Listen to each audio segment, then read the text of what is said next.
సభకు నమస్కారం. ఈ వీడియోలో నేను సూపర్ స్టార్ రజనీకాంత్ గారి గురించి ఒక గొప్ప విషయాన్ని చెప్పబోతా ఉన్నానన్నమాట.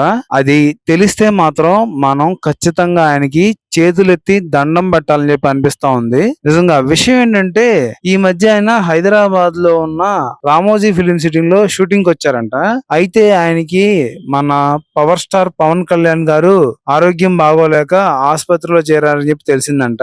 వెంటనే ఆయన షూటింగ్ అయిపోగానే ఆసుపత్రికి వచ్చి పవన్ కళ్యాణ్ గారిని పరామర్శించి, అలాగే ఆయన ఆరోగ్యం బాగోలని తెలుసుకొని వైద్యులతో కూడా మాట్లాడి ఆయనకి సరైన ట్రీట్మెంట్ అందుతుందా లేదా అని చెప్పి చూసుకొని, ఒక అన్నయ్య లాగా చిరంజీవి గారి తర్వాత ఒక అన్నయ్య లాగా ఆయన పవన్ కళ్యాణ్ గారిని పరామర్శించారంట.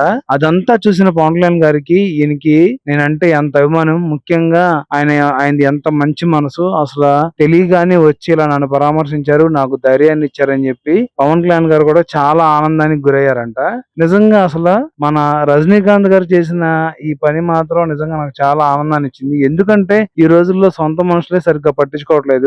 అలాంటిది రజనీకాంత్ గారు మన పవన్ కళ్యాణ్ గారి గురించి పట్టించుకోవడం అనేది మాత్రం గొప్ప విషయమే చెప్పాలి. ఎందుకంటే ఆయనకి తెలుసు ఎవరు ప్రజలకి మంచిగా సేవ చేయాలనుకుంటున్నారు, ఎవరు ప్రజలకి నిస్వార్థంగా మంచి చేయాలనుకుంటున్నారో తెలుసు. కాబట్టి ఆయన అంత త్వరగా స్పందించి పవన్ కళ్యాణ్ గారు కోలుకోవాలని చెప్పి అలా వచ్చి పరామర్శించారని చెప్పి తెలుస్తా ఉంది.